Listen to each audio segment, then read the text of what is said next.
our associate producer, and I talked about how the most shared personal Facebook page post I've had in a while. I talked about how I'm feeling about this whole situation on the southern border. We're going to talk about that in a second, more on the news side. But I talked about it from the sense of, not like how horrible it is, that's obvious. But I talked about it from a personal level about how the guilt I feel that I'm not doing more. Now, some people could say, well, Ralph, I mean, you do this, you got your job, I mean, you do plenty. But I think a lot of us are feeling, and that happens when it comes to, it happened to me with Christina, because Christina's like my little sister.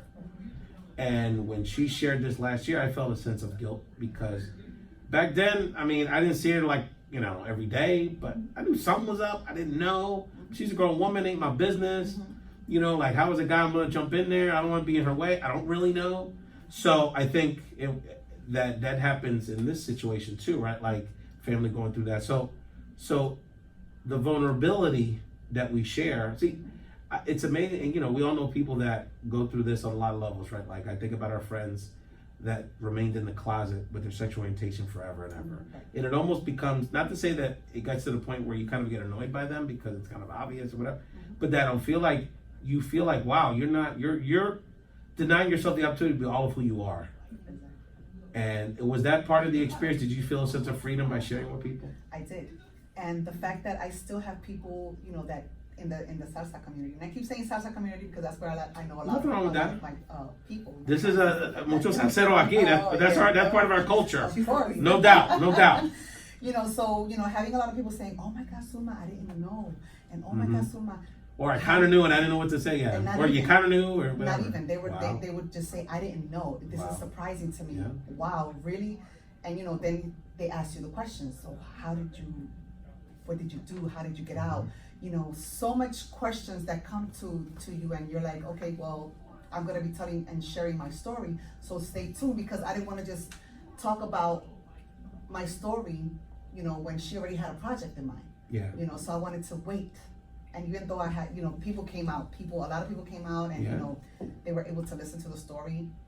And it's just, you know, information. What kind of feedback are people giving? I know Christina gets a lot of feedback, but what kind of feedback are people giving you about this whole thing? I've gotten a couple of feedback, you know, I mean, I try not to be all out there like that. Like I'll go with Christina here, there, and wherever she tells me. You're in the documentary, people went to that. Yeah, you know, so I'll try to participate, but I try to always kind of like direct people that have been asking me for stuff like what do I do, where do I go, that I'm like. So right now we're doing a Love Shouldn't Hurt organizational development session. Right. So Zulma, and I say this seriously, is that, you know, my great grandmother was a curandera in PR, so I get feelings. So this is going to be at some point like this is a real organization. And there's going to be a national organization. And Christina, on some level, is going to have like a national brand pretty soon, sooner than you would imagine. So one of the things, and maybe it isn't you ultimately or the initial women are a part of it. Everyone has a different journey. But whether it's you or somebody, you're going to have the courage to take the step to take on more leadership in this process. And I think, Christina, how have you seen your team evolve with that over the last few months? I actually seen an amazing amount of growth from Zulma because Zulma is actually right there. Like if I need her, she's like, yes, let's do it, let's go. I'm ready. Like, and she's ready to jump on it. For our first showing, I kind of ran with everything. And then for the second showing, Miss Thing over here was like, you know what? I have an idea to make it better. She had a segment and she looks like she has a lot of ideas. She did, listen, and it made it amazing. The feedback was crazy because of the segment that she added. So I've seen a lot of growth from her. Jackie is just already a phenomenal leader. Like Jackie runs, you don't have to do anything with that girl. But I'm gonna push back on that. But she has her own brand right now as well, which I am okay with because I knew that when I did the documentary. But the other part of that is that it is about delegation, right? So like, there's gonna be things, and you're gonna find out in this process. You're finding out things that either you have to kind of get better at, even if you're never going to be the best, but you have to get a certain level of proficiency to move this forward. Then there's certain things like, oh, I'm actually kind of decent at this, so I need to grow in that. And then Zulma and Jackie and the rest of the team, because it's not just about you three women, right?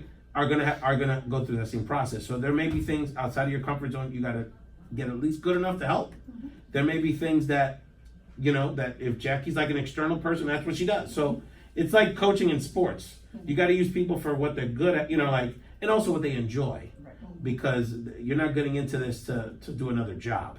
This is a Right. calling. This is a passion. So you have to balance the needs that you have of an organization and a movement, because really what this is a movement, and with like the basic management things. And that's why I was always like, hey, we've the nonprofit, and we've got to kind of professionalize this. Well, I actually just texted her the day Mhm. before yesterday when I was talking about this, and it's funny they were saying that.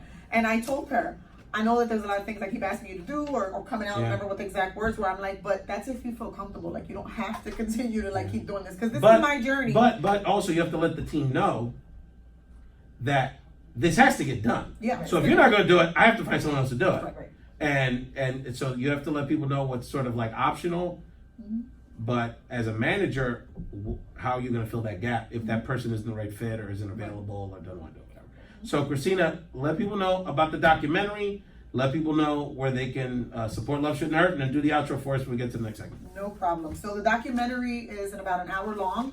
We've already had 2 showings. We had one in April. We had one in June, and we'll be doing another one in Lancaster in September. You can find us online on Instagram, loveshould_not_hurt, at Facebook, Love Shouldn't Hurt, and online at www.loveshouldnothurt.com.